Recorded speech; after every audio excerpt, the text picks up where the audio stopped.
You know what real pain feels like? It's not when someone leaves you, it's when they leave your children too. She looked me in the eye, dropped our twin babies into my arms, and said, "You'll figure it out. I deserve better." Then she walked away, straight into a luxury car waiting outside. That moment broke me. But she forgot one thing. Broken men build differently. My name is Liam Walker, 32 years old, a construction worker from a small town. My wife, Nora, was the kind of woman who could light up a room just by walking in. We met when I was working on a site near her college. She used to stop by. Curious, kind, full of dreams. I fell for her innocence, her laughter, her warmth. We got married young, built a tiny home together, and soon after, we had our twin boys, Evan and Noah. Those two were my whole world. But as the years passed, the sparkle in her eyes turned into frustration. She started comparing our life with others. She hated the noise of the construction trucks, the smell of my dusty clothes, the simplicity of our world. I tried everything: extra shifts, surprise gifts, promises of a better tomorrow. But the truth was, she wanted a shortcut to luxury, and I was just a man building it brick by brick. It happened one rainy afternoon. I came home early, covered in mud, only to find her suitcase packed by the door. She stood there, dressed in a red coat I couldn't afford, makeup done perfectly, holding our son's toys in one hand. I smiled, thinking she was going somewhere with the kids. But then she said, "I'm leaving. Liam, I can't live like this anymore. I deserve more than this." "More than you?" I froze. "What about the boys?" She laughed coldly. "They'll be fine. You love them so much. Raise them yourself."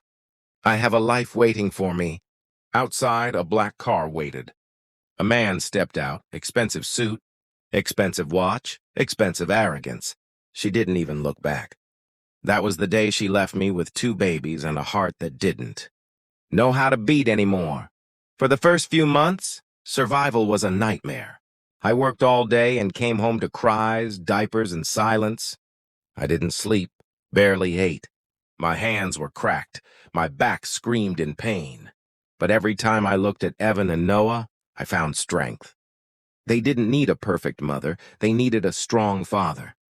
I started taking night shifts, saving every penny, and slowly, life began to change.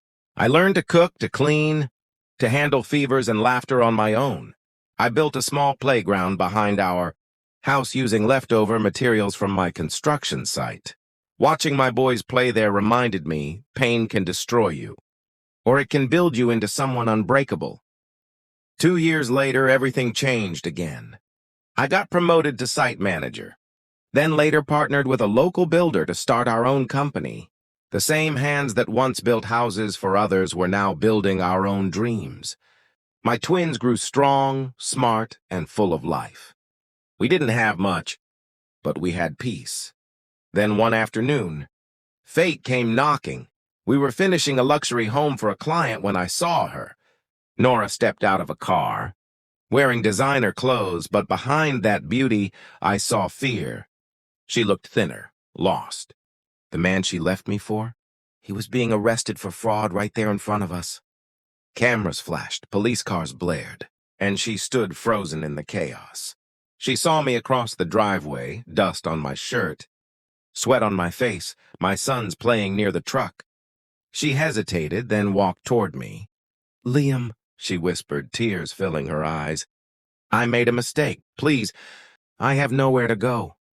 I looked at her, really looked. She wasn't the woman I married. She was a stranger who had traded love for greed and lost both. I said quietly, "You were right. Nora, you do deserve better, but better isn't richer. It's real, and you walked away from real." She tried to hold my hand, but I stepped back. "Our boys don't need you to come back.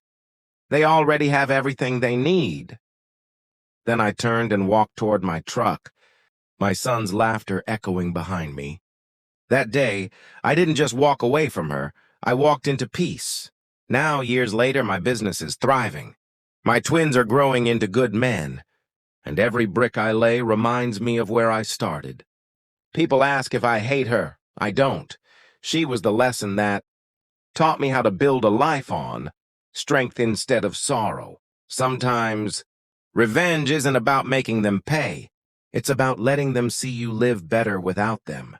If you liked the video, please subscribe and turn on notifications.